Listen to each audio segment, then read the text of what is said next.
जो घर है वो आपको या तो लिफ्ट अप कर रहा है या आपका घर आपको ड्रैग डाउन कर रहा है। यानी हमारा जो घर है वो हमें किसी तरफ तो लेकर जा रहा है। ऐसा नहीं हो सकता कि हमारे जीवन में हमारे घर का कुछ भी असर नहीं हो। So we have to see now कि हमारा जो घर है वो एक तरीके से एक साइलेंट पार्टनर है हमारी डेस्टिनी में। तो हमारा घर हमें कहीं लेकर के जा रहा है ऊपर की तरफ, या फिर हमारा जो घर है वो हमको ड्रैग डाउन कर रहा है।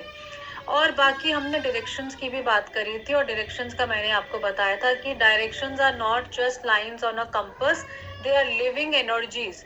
सो दिशाएं क्या होती हैं? जो अष्ट दिशा होती है, हर एक दिशा का एक दिक्पाल होता है, हर एक दिशा का एक तत्व होता है। तो कोई भी दिशा जो है वो अपने आप में कुछ नहीं है। वो दिशा आपके जीवन में कैसे काम करती है? वो आपके जीवन में काम करती है अष्ट दिक्पाल के माध्यम से, और जो वहां पे तत्व है उसके माध्यम से। हमने बात करी थी वाटर के बारे में कि जैसे नॉर्थ और नॉर्थ ईस्ट वाटर है, ईस्ट साउथ ईस्ट जो है वो अग्नि का स्वरूप है, कौन सा ज्योत स्वरूप है, कौन सा ज्वाला स्वरूप है। सो हर डायरेक्शन जो है वो कुछ ना कुछ वे में एक लिविंग एनर्जी है, जो कि हमारे हमारे जीवन में कुछ ना कुछ ऐड करती है। सो एक और चीज जो बहुत इंपॉर्टेंट है वो ये है कि वैदिक वास्तु शास्त्र जो है, इसे कह सकते हैं कि ये भारत का सेक्रेड आर्किटेक्चर ऑफ कॉन्शियसनेस है। तो एक तो सीन आर्किटेक्चर होता है, एक अनसीन एनर्जीज होती हैं। तो शिव और शक्ति का जो समागम है वो वैदिक वास्तुशास्त्र है। और वैदिक वास्तुशास्त्र के बारे में कहा जाता है अकाल मृत्यु हरणम सर्व व्याधि विनाशनम। यानी कि ये एक ऐसा शास्त्र है जो कि अकाल मृत्यु तक को हर सकता है, यानी कि अनटाइमली डेथ तक को हर सकता है। और सर्व व्याधि विनाशनम, हर तरह की व्याधि का विनाश कर सकता है। तो आधि और व्याधि क्या है? आधि यानी कि मेंटल इश्यूज, और व्याधि मतलब फिजिकल, जो हमारे अंदर शरीर में जो प्रॉब्लम्स आती हैं। सो अकाल मृत्यु हरणम सर्व व्याधि विनाशनम is the power of this shastra. और इसको मैंने कल आपको बताया था कि ये साइंस ऑफ इवेंटोलॉजी भी है। साइंस ऑफ इवेंटोलॉजी क्यों कहा जाता है? क्योंकि ये हमारे जीवन में होने वाली घटनाओं को जो है अच्छी घटनाओं को बढ़ा सकता है, या फिर जो प्रतिकूल घटनाएं हैं, जो नॉट सो गुड घटनाएं हैं, इवेंट्स हैं, उनको स्टॉप भी कर सकता है। सो बहुत पावरफुल शास्त्र है जो कि भाग्य कल्प लाने का जो है वो दमखम रखता है, ऐसा शास्त्र है। और इस नॉलेज से हम क्या नहीं कर सकते? हम इससे बिजनेस डिसीजंस अपने राइट कर सकते हैं, फाइनेंशियल ब्लॉक्स को हटा सकते हैं, हेल्थ को करेक्ट कर सकते हैं, मुखिया को स्ट्रॉन्ग कर सकते हैं, लेडीज की हेल्थ को जो है वो प्रॉपर कर सकते हैं, कंसेप्शन कर सकते हैं। बहुत सारी चीजें जो है वो हम इस शास्त्र के माध्यम से कर सकते हैं। And with that let us all get ready to peel the next layer. तो एक बार आप सब मुझे जो है वो इससे पहले कि हम चैट्स में बात करें, सबसे पहले तो आप एक अपना जो है एक सिक्लूडेड कॉर्नर में आराम से बैठ जाइए, अपना कॉपी पेन साथ में लेके बैठ जाइए, क्योंकि आज भी जो है वो हमको बहुत सारी चीजें नोट करनी होंगी। और आज हमारा जो है सेशन थोड़ा लंबा भी चलेगा, क्योंकि हम कोर कंपोनेंट्स की भी बात करेंगे और हम जो है रेमेडीज की भी बात करेंगे। तो अच्छा है कि अगर हम एकाग्र होके बैठे और पूरी तरीके से वी गिव आवर 100%। और लास्ट में फिर मैं आपके क्वेश्चन आंसर्स आज भी लूंगी कल की तरह। सो इससे पहले कि हम शुरुआत करें, एक बार हम अपने गुरुओं को याद कर लेते हैं, 18 महर्षियों को याद कर लेते हैं। तो आई विल रिक्वेस्ट यू, जहां पर भी आप बैठे हैं, अपनी आंखों को एक बार बंद कर लेंगे। आंखों को बंद करके एक लंबी गहरी सांस लेके छोड़ दें। आज का दिन आपका जैसा भी गया हो, इस क्षण अपने मन को यहाँ पर ले आएंगे और अपने गुरुओं को और 18 ऋषियों को याद करेंगे। सदाशिव समारंभाम शंकराचार्य मध्यमाम अस्मत् श्री गुरु पर्यंताम वंदे गुरु परंपराम। अपवित्रः पवित्रो वा सर्वावस्थांगतोऽपि वा यस्मरेत् पुंडरीकाक्षम सभायाभ्यंतरः शुचिः। और इसी भाव के साथ आंखों को खोल लेंगे। So let's get started. But before we get started, please tell me, are you all ready? Can you tell me in the chat that are you all ready? Please tell me in the chats, ready, super ready, yes, ready to go, क्योंकि बहुत सारी learning आज हम करने वाले हैं. So very good, very good. If you all are ready then I am also ready. तो अब हम शुरू कर रहे हैं. Thank you for letting me know in the chats. अब मैं चैट्स को जो है वो थोड़ी देर के लिए विराम दे रही हूँ, बिकॉज काफी लोगों को जो है वो डिस्टर्बिंग लगता है कि चैट्स चलते रहते हैं, और आज तो बहुत इंपॉर्टेंट है. So yes, so let me just start sharing with you.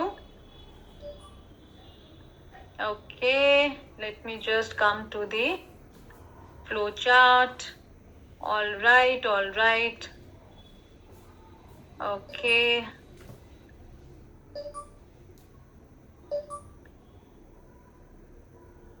All right, let's get started. सबसे पहले we are going to start with the recap of day 1.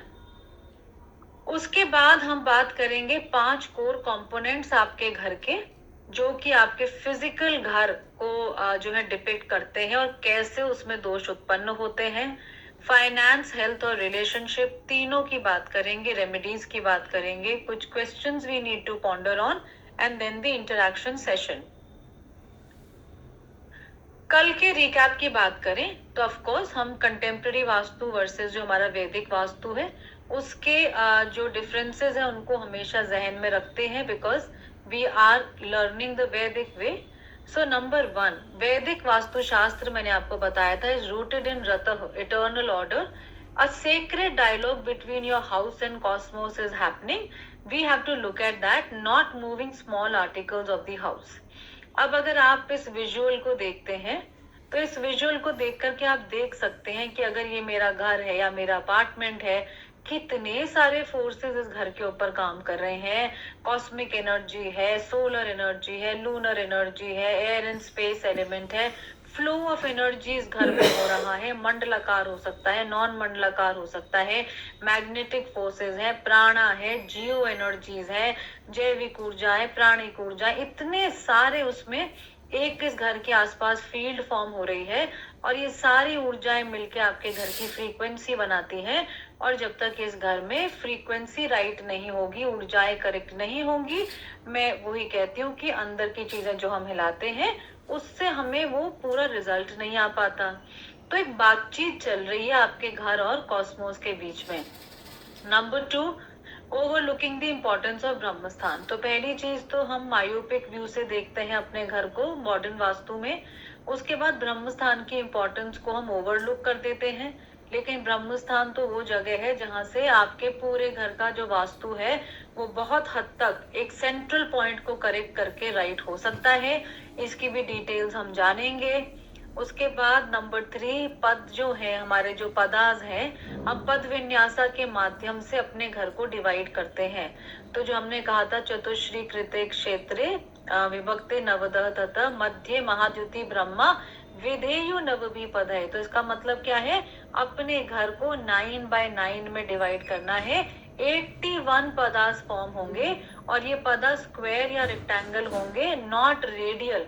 So Padvinyasa is the Vedic way. Then number 4, अष्ट दिशा पद्धति and punch महाभूत. तो ये तो मैंने आपको बहुत अच्छे से कल बताया कि जब हम दिशाओं को चेंज कर देते हैं, महाभूतों को चेंज कर देते हैं, तो उनके बीच का को रिलेशन भी चेंज हो जाता है. और ये दिशाएं और महाभूत तो मेन आधार है शास्त्र का, तो इनको ना बदल के ओवर कॉम्प्लिकेट करने की जरूरत ही नहीं है. भाई ये कोई किसी का क्रिटिसिज्म की बात नहीं है. ये सिर्फ ये है कि जो ओवर कॉम्प्लिकेशन है, एक टफ क्वेश्चन है कि क्या हमें वो करने की जरूरत है. जब हम पद विन्यासा कर सकते हैं, क्या हमें सर्कल में जाने की जरूरत है. जब हम अष्ट दिशा से चल सकते हैं, क्या हमें दिशाओं को बढ़ाने की जरूरत है. क्या अचीव कर रहे हैं. एक जो कमरा है वो 4 दिशाओं में विभाजित हो जाए, क्या अचीव करेंगे. और अगर आप किसी डायरेक्शन को आप जो है वो ENE बोलते हैं, तो उनके कौन दिक्पाल हैं, उसके कौन से रूलिंग प्लैनेट है, कौन से तत्व की आप बात कर रहे हैं. तो टू मच ऑफ मिक्सिंग है. तो इसीलिए अष्ट दिशा और पंच महाभूत को हम नहीं छोड़ सकते. कल जब मैं आपको वैदिक रेमेडीज बताऊंगी, सुपर वैदिक रेमेडीज, उसमें भी इसी पद्धति के आधार पर हम चलते हैं. अगर आपने आधार के सिरे को छोड़ दिया तो उसके ऊपर जो नींव अगर हिला दी तो इमारत जो है वो टिक नहीं पाएगी. नंबर 5, रिचुअल्स एंड तिथि आर लॉस्ट, हमने दिक् काल के कॉन्सेप्ट को पढ़ा था। ये कितना, आप सोचिए कितना भयंकर ये कॉन्सेप्ट है जो हमारे शास्त्रों में दिया है, दिशा का स्पंदन और समय का आवर्तन। भाई समय का आवर्तन है, साइक्लिक नेचर ऑफ टाइम, दशाएं तो आएंगी आएंगी, शनि आएगा ही आएगा, राहु आएगा ही आएगा, महादशा में नहीं आएगा तो अंतरदशा में आ जाएगा, अंतर में नहीं आएगा तो प्रत्यांतर में आ जाएगा, दृष्टि में आ जाएगा, गोचर में आ जाएगा। तो ये जो समय का आवर्तन है इसको तो हम नहीं रोक सकते, लेकिन आप दिशा के स्पंदन और समय के आवर्तन का योग ना होने दे, ये एक वास्तुशास्त्री का काम है।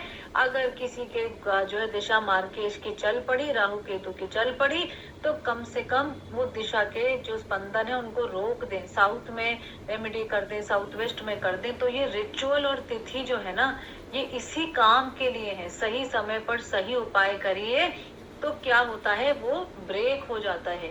तो ये बड़ा इम्पोर्टेंट है। आप देखिए, जब पंडित जी आपकी पूजा करते हैं, वो आपसे पूछते हैं, आप मुझे चैट्स में बताइए, आपसे पूछते हैं आपका नाम क्या है, आपका गोत्र क्या है, आपका स्थान कौन सा है, आसपास नदी कौन सी है, पूछते हैं कि नहीं पूछते हैं? बताइए मुझे। पूछते हैं। आप अपना नाम बताइए, बच्चों के नाम ले लीजिए जी, गोत्र क्या है, नक्षत्र क्या है, राशि क्या है, कौन सी नदी है, स्थान कौन सा है। क्यों पूछते हैं? वो जीपीएस पे सेट करते हैं, एक जीपीएस में एड्रेस सेट करते हैं कि ये पूजा इस व्यक्ति तक पहुंचनी चाहिए। ऐसा नहीं कि संसार में किसी के पास भी, हर एक चीज के पीछे कारण है। उन्होंने आपके घर का और आपका जो है आपकी फैमिली का जीपीएस सेटिंग कर दी कि अब मैं ये जो पूजा कर रहा हूँ, जो अनुष्ठान कर रहा हूँ, ये इस परिवार के लिए जाए। तो इतना ये पावरफुल शास्त्र है। प्लास्टिक लगा रहे हैं हम लोग, क्या क्या नहीं लगा रहे हैं, कहाँ ये प्लास्टिक बनता है ना, इसको आप इसको एनर्जाइज कर सकते हैं ना, अभिमंत्रित कर सकते हैं। इतने सारे जो है यंत्र है जो कि धातुओं पे बने हैं, इतने जो है रत्न है, इतने हमारे जो है ऑस्पिशियस सिंबल्स हैं, शिवलिंग है, इतनी चीजें छोड़ करके हम ये करें तो ये तो सही नहीं है। inadequate result of non-Vedic self-invented remedies and irreversible और long term effect क्या है? शास्त्र की ग्लोरी और जो उसका ऑथेंटिक एक उसका जो एसेंस है वो चला जाएगा अगर अभी कुछ नहीं किया सबने मिलकर। और एक भारतीय का लॉस है, ये हमारा सबसे बड़ी जो घर है, हमारा देश है, शास्त्र ही नहीं जाएगा बल्कि 18 महर्षियों की वाणी के साथ जो ब्लेसिंग जुड़ी है वो भी जाएगी।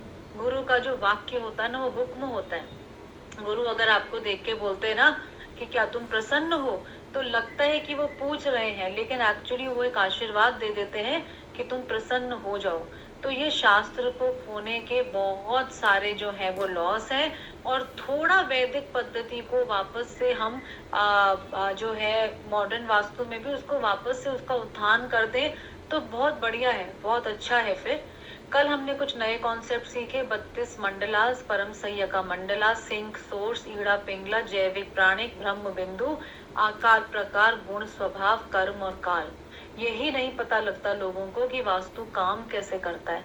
ऐसे काम करता है। आपके घर का आकार में से खिड़की दरवाजे होते हैं, उसमें से ऊर्जा का प्रकार बनता है, ऊर्जा के प्रकार से बहुत समय तक गुण बनता है, गुण से स्वभाव, स्वभाव से कर्म और कर्म से काल बनता है। ऐसे वास्तुशास्त्र काम करता है, ना कि छोटी छोटी चीजों को, यहाँ हमने वॉशिंग मशीन रखी, टोस्टर रखा, उससे कुछ फर्क नहीं पड़ता। विजिट्स पे मैं जाती हूँ तो मुझे लगता है कि वास्तुशास्त्र में वॉशिंग मशीन के अलावा कुछ और चीज है ही नहीं।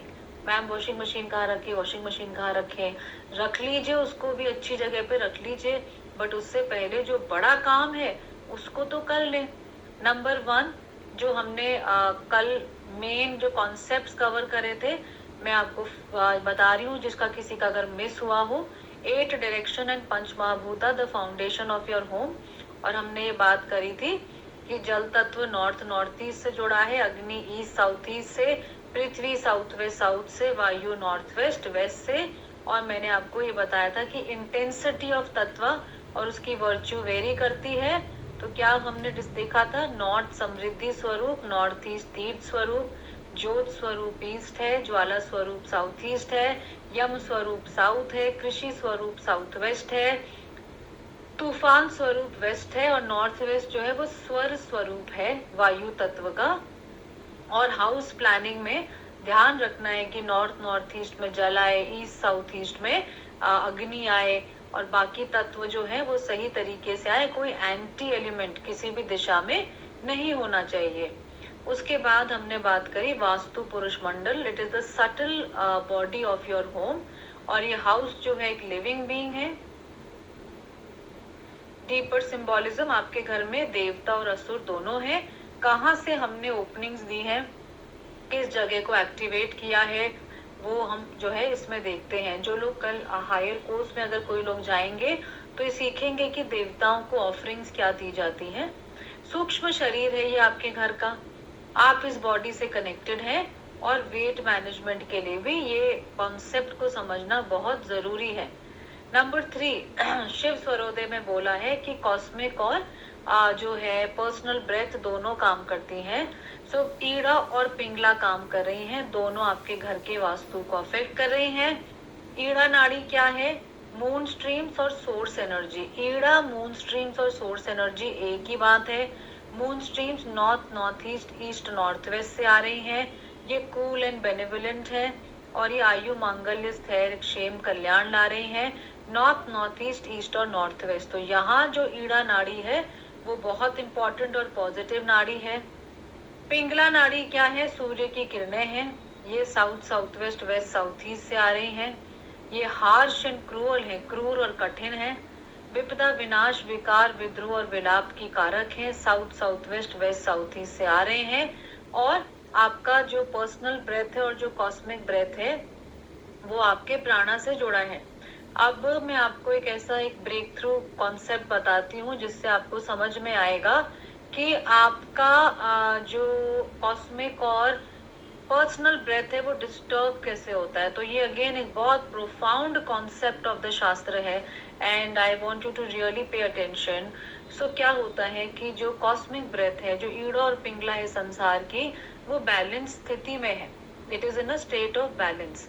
लेकिन आपके घर का वास्तु जब गलत होता है और उसके थ्रू वो ईड़ा और पिंगला नाड़ी एंटर करती है, तो आपके घर के वास्तु का समीकरण गलत होने की वजह से वो अंदर आकर के ईड़ा पिंगला इम्बैलेंस हो जाती है, राइट। तो बाहर तक बैलेंस थी, आपके घर के गलत वास्तु से घुसी, आपके घर में आके इम्बैलेंस हो गई, और उस घर में रहते हैं आप, और आपकी भी ईड़ा पिंगला चल रही है। आपकी ईड़ा पिंगला भी जो है इम्बैलेंस हो जाती है, क्योंकि कॉस्मिक आपके घर में इम्बैलेंस हो गई और उसने आपकी पर्सनल ब्रेथ को इम्बैलेंस कर दिया।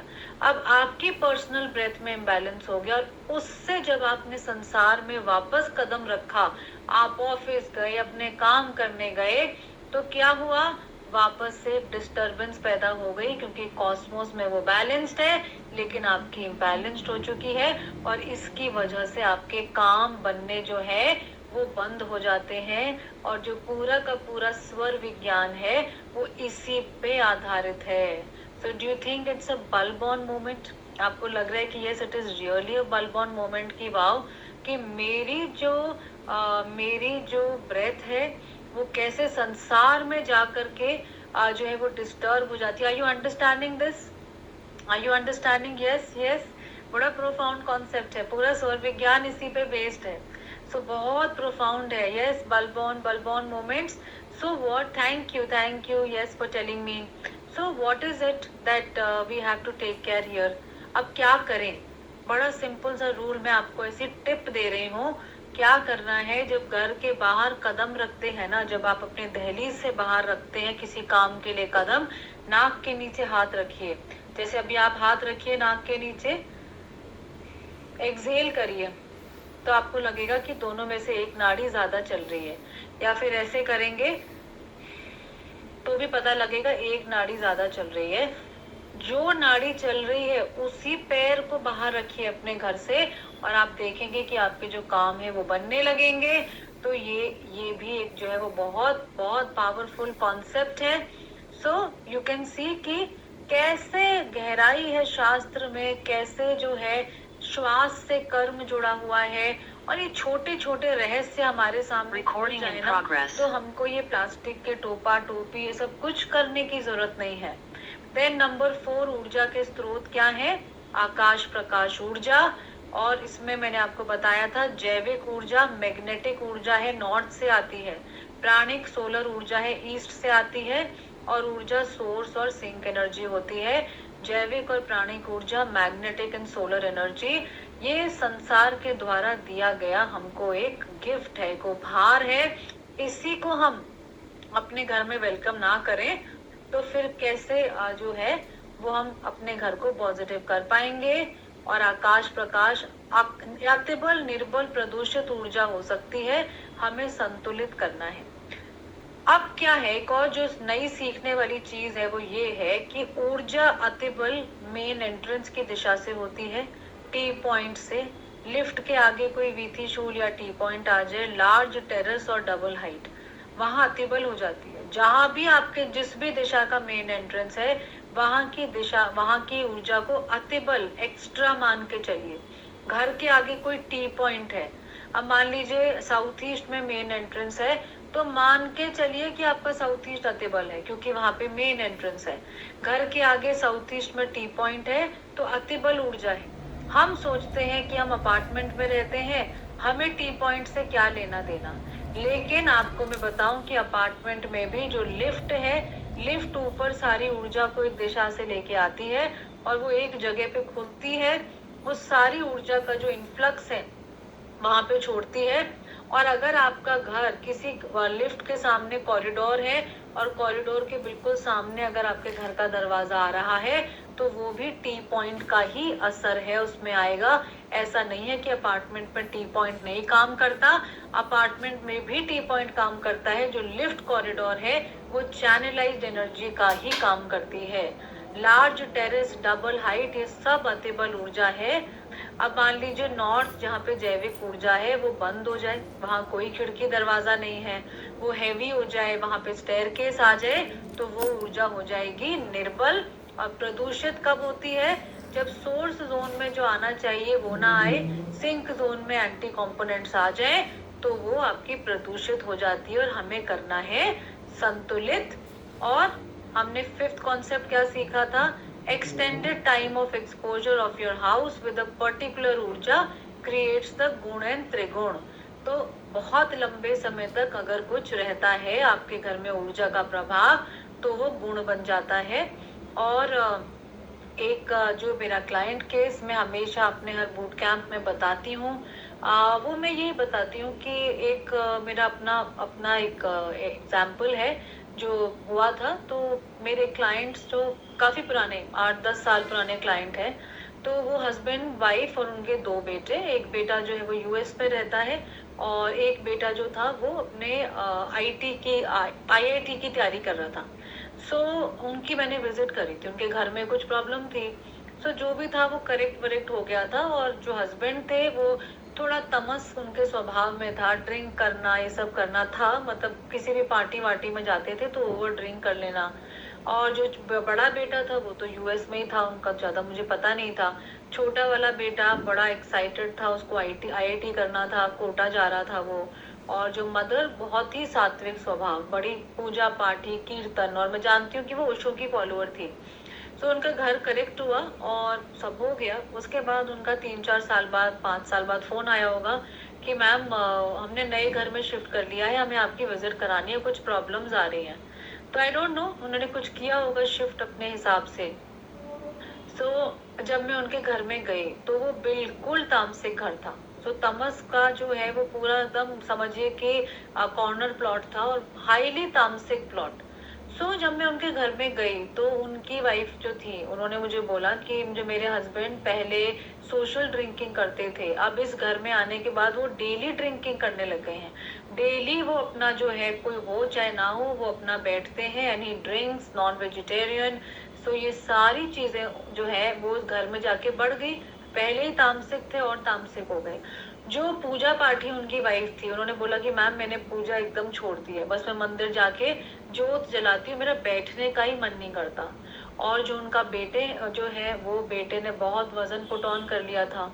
He was almost 15 kgs overweight. और कुछ दिशा नहीं, वो लड़का जो 4-5 साल पहले बात करता था कि आईआईटी करूंगा, कोटा जाऊंगा, बिल्कुल दिशाहीन, 12-12 बजे तो सो के उठ रहा था।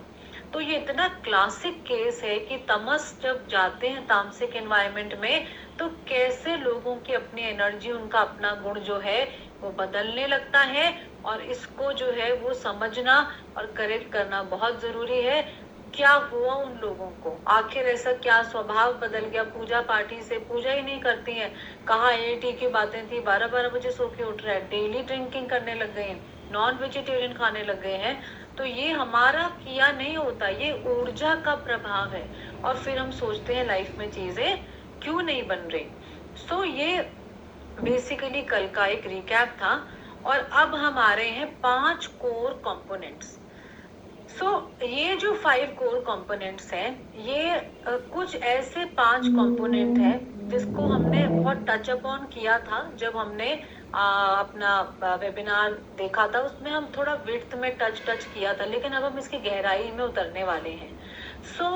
5 में main door, toilets, kitchen, bedroom, balconies and terraces, ये जो 5 कंपोनेंट्स हैं, इनका बहुत ज्यादा प्रभाव जो है वो हमारे जीवन पर पड़ता है। तो सबसे पहले बात करते हैं मेन डोर की। इम्पोर्टेंस ऑफ महाद्वार क्या है? इम्पोर्टेंस ये है कि 50% जो आपके घर का वास्तु है ना, वो आपके महाद्वार से डिनोट होता है। And direction of main door is the direction of your life. क्या मतलब कि आपके घर का जो 50% वास्तु है वो आपके महाद्वार यानी मेन डोर से डिसाइड हो जाता है। और आपके जो मेन डोर की दिशा है उसी दिशा में आपका जीवन जा रहा है। अगर मुझे पता लगे कि किसी का साउथ ईस्ट का मेन डोर है या नॉर्थ वेस्ट का मेन डोर है, तो बहुत सारी चीजें जो उनकी लाइफ में या उनके स्वभाव में हो रही होंगी, उनको जो है वो मैं समझ सकती हूँ कि क्या हो रहा होगा। उसके अलावा हम सोचते हैं कि महाद्वार से हम आते जाते हैं, महाद्वार से आपकी सब चीजें, आपकी अपॉर्चुनिटीज, आपके घर की वेल्थ, आपकी हेल्थ, आपकी प्रोस्पेरिटी, सब आपके महाद्वार से आती है। सबसे पहले तो ये रियलाइज करना है कि जो मेरा महाद्वार है, कंपाउंड गेट नहीं जो कि आपका बाउंड्री वॉल पे लोहे का गेट है, लकड़ी का दरवाजा जिसको आप घंटी बजा के अंदर घुसते हैं, वो जो आपका महाद्वार है उसमें आपका 50% वास्तु छुपा है। और अगर महाद्वार की करेक्शन सही से हो जाए तो 50% वास्तु करेक्ट भी हो सकता है। क्या इम्पैक्ट है मेन एंट्रेंस का, अब हम इसको जो है वो डिटेल में समझते हैं। अब जो मेन एंट्रेंसेस है, जो महाद्वार है, जो कि सोर्स डायरेक्शंस में आते हैं, नॉर्थ ईस्ट और नॉर्थ ईस्ट में, वो नेचुरली स्वाभाविक रूप से बहुत अच्छे एंट्रेंस होते हैं। और जो नॉर्थ वेस्ट है, नॉर्थ वेस्ट आपका मिड सोर्स जोन है। तो नॉर्थ ईस्ट और नॉर्थ ईस्ट, नॉर्थ क्या है? जैविक ऊर्जा। ईस्ट क्या है? प्राणिक ऊर्जा। नॉर्थ ईस्ट क्या है? प्राणिक और जैविक का प्रीति संगम, यानी it's a positive Confluence of the जैविक एंड द प्राणिक एनर्जी।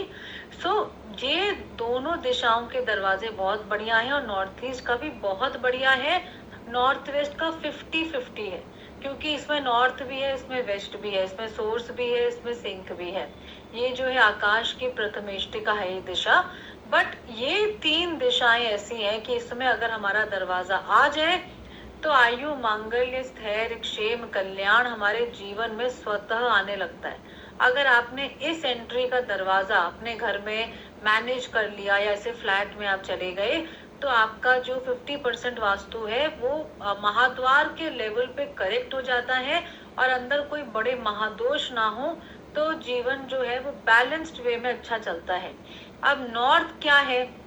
अपने आप में नॉर्थ कुछ नहीं है। नॉर्थ जो है वो कुबेर है और नॉर्थ जो है वो जल है और समृद्धि स्वरूप है जल का। तो वेल्थ एंड अपॉर्चुनिटीज, अगर यहाँ पे द्वार आ जाए तो पैसा आता है, समृद्धि आती है, अपॉर्चुनिटीज आती है और इमोशंस जो है घर में इमोशनल बैलेंस रहता है नॉर्थ का दरवाजा होने से। और वाटर के फ्लो से बहुत चांसेस भी आपको लाइफ में मिलते हैं, इम्यूनिटी भी अच्छी रहती है। और नॉर्थ के जो घर है उसमें लेडीज की प्रोग्रेस बड़ी अच्छी होती है, क्योंकि नॉर्थ और नॉर्थ वेस्ट जो है वो आप इसको ना नोट कर सकते हैं। नॉर्थ वेस्ट महिलाओं की एनर्जीज है, बेटी की एनर्जी है। ईस्ट साउथ ईस्ट जो है वो बेटे और मेल्स की एनर्जी है, और घर की जो बड़ा बेटा है वो साउथ ईस्ट से भी रूल होते हैं, ईस्ट साउथ ईस्ट से रूल होते हैं। तो ईस्ट साउथ ईस्ट मेल है, north north west female energies हैं। सो ईस्ट का दरवाजा क्या है? ईस्ट आपका इंद्र स्थान है। ईस्ट जो है आपकी जो है, इसको आप देखेंगे तो ज्योत की दिशा है। तो ऑब्वियसली ईस्ट से क्या आएगा? इंद्र है, तो रॉयल्टी आएगी, ऑप्युलेंस आएगी, मान सम्मान, ये सब चीजें आएंगी। और यहाँ पे ग्रोथ होगी, हेल्थ होगी, स्पिरिचुअल डेवलपमेंट होगी। और क्योंकि यहाँ पे ज्योत स्वरूप है, तो ज्योत मतलब स्पिरिचुअलिटी से कनेक्टेड है, तो बहुत अच्छा बढ़िया ये दरवाजा रहता है। नॉर्थ ईस्ट की अगर हम बात करें तो नॉर्थ ईस्ट भी आपका, आप समझिए कि ईशान्य कोण है। अब यहाँ ईशान्य मतलब जहाँ ईश्वर के अलावा कोई अन्य नहीं है। तो कितना इसमें गहराई है शास्त्र में कि हर नाम के पीछे कोई कारण है। तो ईशान्य मतलब जहाँ ईश्वर के अलावा कोई अन्य नहीं है, तो वो आपके लिए क्या लेकर नहीं आ सकता? आपके लिए प्रोस्पेरिटी, आपके लिए डिवाइन ब्लेसिंग्स, हर चीज आपके जीवन में नॉर्थ ईस्ट के महाद्वार से आ सकती है। तो नॉर्थ ईस्ट और नॉर्थ ईस्ट जो है वो बहुत बढ़िया दरवाजे हैं। अब नॉर्थ वेस्ट का जो दरवाजा है ये 50-50 दरवाजा है। अगर ये वेल बैलेंस्ड हो जाए तो ये अच्छे रिजल्ट्स लाता है, वेल बैलेंस्ड नहीं हो तो फिर गड़बड़ कर सकता है। तो नॉर्थ वेस्ट अगर बैलेंस्ड होता है तो क्या होता है? मूवमेंट रहती है अच्छी, आपकी फॉरेन ट्रैवल रह सकता है, आपका कंट्री में अच्छा ट्रैवल रह सकता है, नेम फेम रेपुटेशन आपकी हो सकती है, रोमांस फैक्टर आपके रिलेशनशिप्स में हो सकता है, माइंड आपका जो है वो बैलेंस रहता है, क्योंकि जो है मून यहाँ पे होते हैं, तो मून इज माइंड। तो ये सब बढ़िया रहता है। नॉर्थ नॉर्थ वेस्ट के दरवाजों में जनरली जो है लेडीज का करियर वगैरह बहुत अच्छा रहता है। तो अगर आपका महाद्वार नॉर्थ ईस्ट में इन तीनों दिशाओं में आ गया तो आपका बहुत बढ़िया काम हो गया। वास्तु के जो बहुत सारे नेगेटिव चीजों का असर आपके ऊपर पड़ सकता था, उससे आप बच सकते हैं। और नॉर्थ वेस्ट का भी दरवाजा अगर हम बैलेंस कर लें, जो हम सीखेंगे, तो भी आपको जो है अच्छे रिजल्ट्स आ सकते हैं। बट अगर ये बैलेंस्ड नहीं हो तो डिस्प्यूट, लीगल डिस्प्यूट ला सकता है, डिसलॉयल्टी ला सकता है, अपनों को पराया कर सकता है, रिश्ते खराब कर सकता है, आप समझिए कि डिवोर्स की नौबत ला सकता है। तो डिस्प्यूट, डिसलॉयल्टी, डाइवोर्स, डेट्स यानी कि कर्जों में लेकर जा सकता है आपको। उसके अलावा मेंटल इश्यूज कुछ ला सकता है, डिप्रेशन, एंजाइटी, ये सब ला सकता है, चोरी चकारी ला सकता है, और अपनों को पराया कर सकता है। और जो मैंने आपको रिकॉर्डेड कोर्स दिया है, the power of 8 directions vastu compass, उसको आप देखेंगे तो एक एक दिशा के बारे में मैंने 40-40 मिनट बात करी है। तो आप सोच सकते हैं कितनी इंफॉर्मेशन जो है मैं आपको ऑलरेडी दे चुकी हूँ।